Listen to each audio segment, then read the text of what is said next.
Often you'll have brochures, information packets, PowerPoint decks, or other materials for them to review.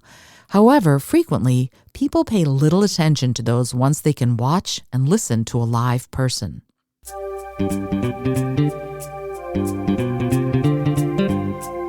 Hello and welcome to the Innovative Mindset Podcast. I'm your host, Isolde Trachtenberg. On the show, I interview peak performing world changers in the creative, social impact, and earth conservation spaces. If you like what you hear on this episode, you're going to want to check out the bonus mini episode you can access if you become a member of my coffee club. If you do, you'll get access to bonus episodes, new art, new writing, and other fun benefits at buymeacoffee.com/IsoldeT. See the show notes for more details. And now, let's get on with the show.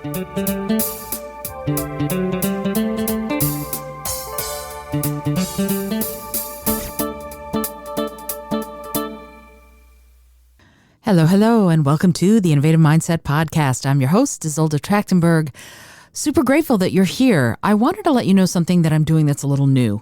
One of the things that you're going to start hearing me talk about on these episodes is that there's bonus content. If you join my Coffee by the Water Club at buymeacoffee.com/IsoldeT, you're going to get access to bonus episodes. You're going to get access to art no one else ever sees, music no one else ever hears, and early access to my writing, depending on what part of the club you decide you want to join. I wanted to let you know that that's happening because it's happening now. I've already started doing it, and I'm having these wonderful little chats with my guests after the formal episode is done, and they're incredibly informative and delightful, and I think you will love them. You're going to get all sorts of nuggets of wisdom and advice in addition to the original episode. So it's pretty cool, and I'm very excited about it. And you might also see me give bonus episodes like is about to happen with, I think it's tomorrow even, is when you're going to be able to hear the bonus episode because, or maybe it already happened now that I think about it. Anyway, because I completely didn't see a note that I needed to add something and finish the episode, got it all ready to go, and then went, oh no, I forgot to add something really important. And so now that's the bonus episode.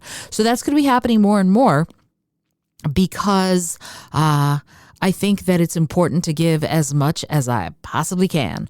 Again, you can find that at buymeacoffee.com/IsoldeT. If you join the Coffee by the Water Club, you can join as a brook, as a lake, or as the ocean. Alrighty, cool. Here we go. This week's Speak From Within chapter is Chapter 18, When They're With You and How to Get Them There.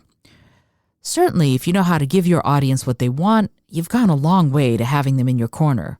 Sometimes, though, you're asked to speak in situations where you haven't had the chance to do all that research.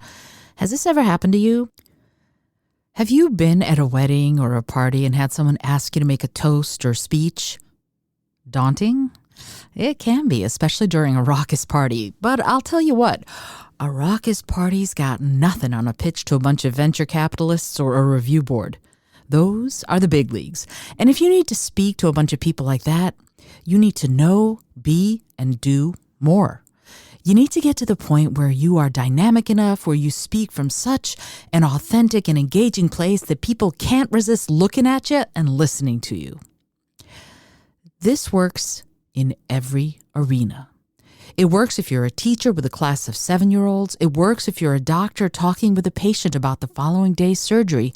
And it works if you're a manager training new employees or letting them go. If you communicate from a place of authenticity, from your gut, your audience will know it.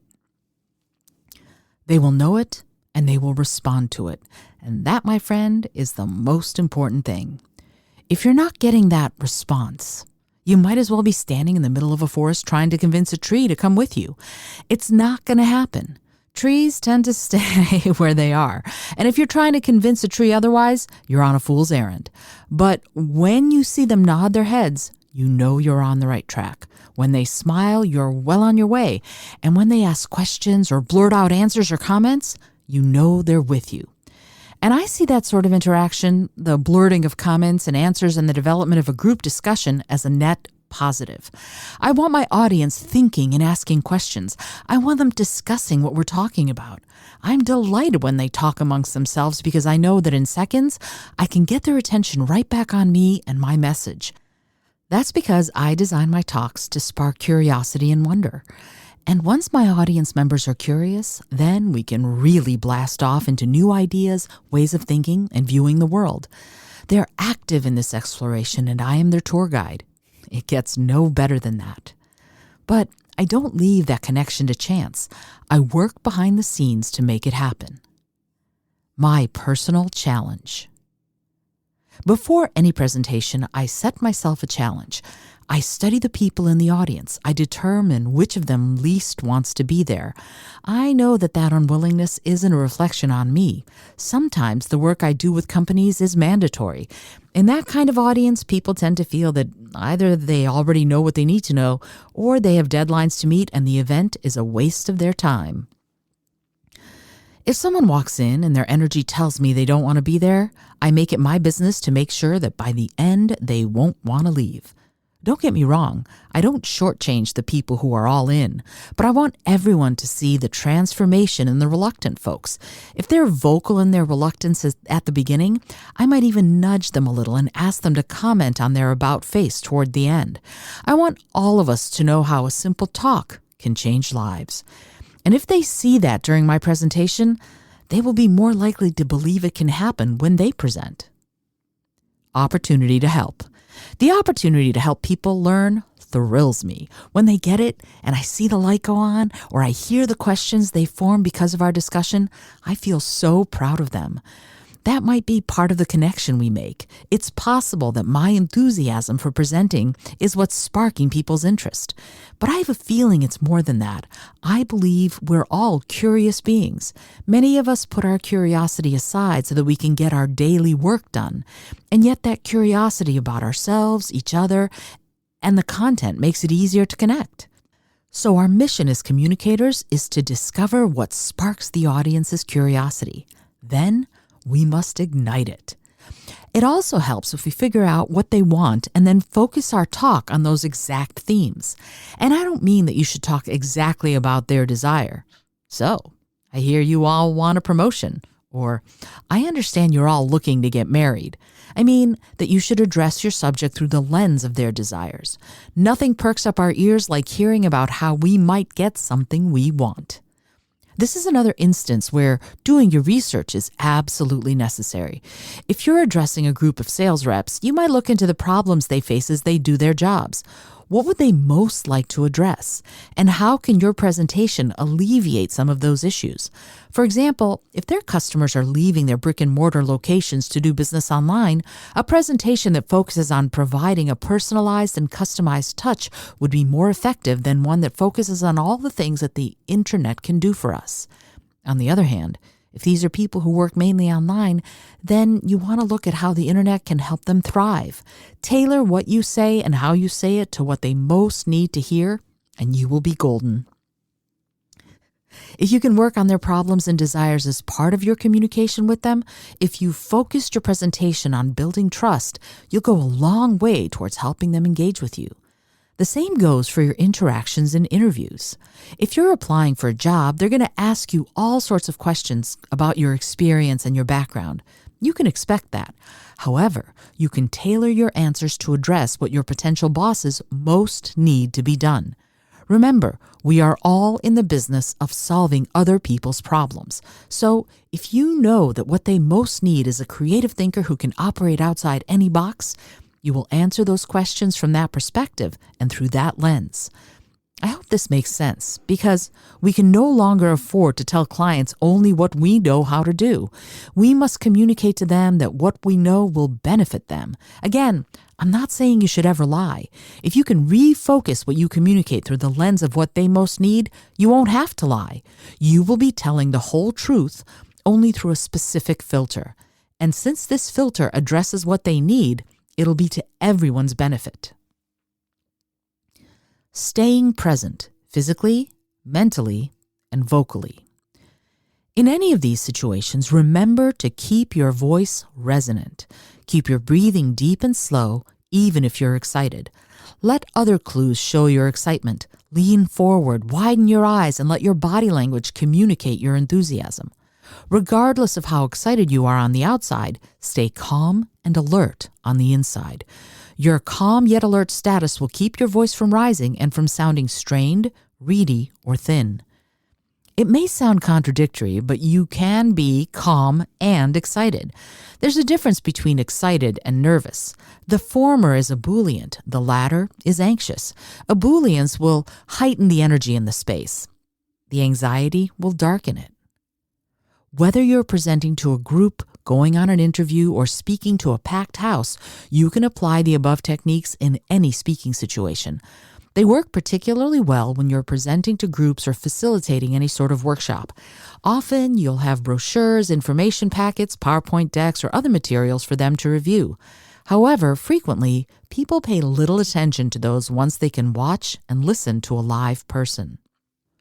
Regardless of the information you're presenting, your audience will want to hear and see you more than they pay attention to any of those supplemental items. After all, you're live and in person. That beats paper or a PowerPoint deck any day of the week. In this way, you're the star of the show, regardless of the information you want to convey. Some of the workshops I facilitate have no visual aids. They work better if I don't use them. Sometimes I do need to use them, and I'm happy to do it if the need arises. But again, don't use them as a crutch. Use them as a supplement, as the icing on top of a delicious cake. You might be asking yourself, but what about if you have a whole bunch of data to show? And what if the data isn't the most exciting in the world? These are excellent questions. Here are some things to ask yourself as you develop your talk and presentation. What about the data is compelling? What story does it tell? How can you make that story relevant to the people listening? What message do you want them to hear? Let's say you're standing in front of a lot of people to talk about the rainfall numbers in the Pacific Northwest of the USA. On the surface, it might not seem like a scintillating topic until you think about the data in a different way. Idaho, Washington, and Colorado all grow the bulk of potatoes in the USA, and we all know what that means. People like me need potatoes badly.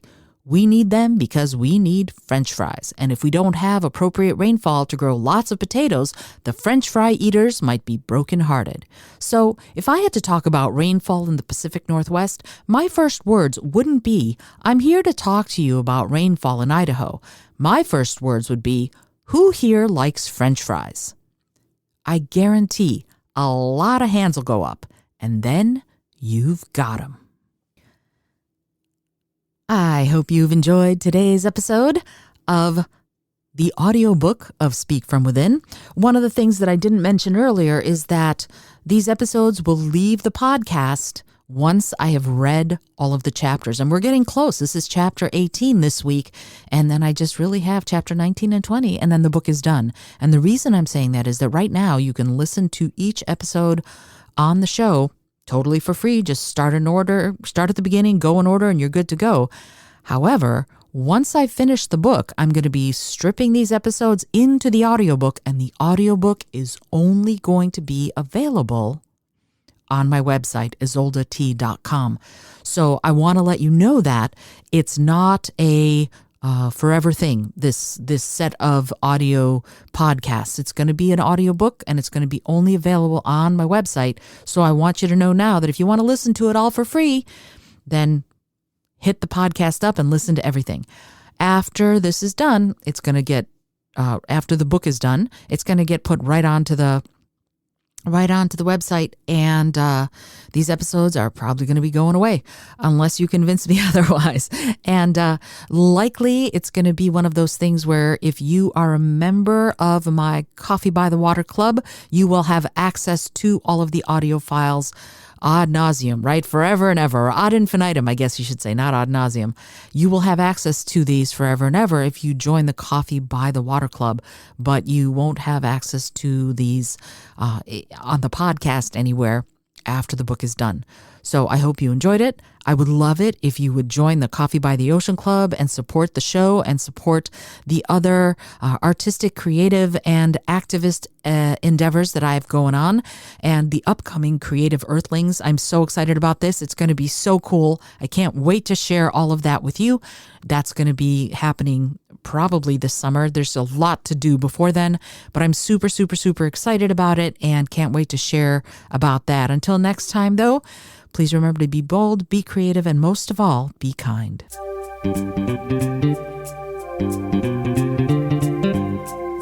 Thank you so much for joining me today. I really appreciate you being here. Please subscribe to the podcast if you're new, and it would mean the world to me if you told a friend about it. Today's episode was produced by Isolde Trachtenberg and is copyright 2022. As always, please remember this is for educational and entertainment purposes only. Past performance does not guarantee future results, although we can always hope.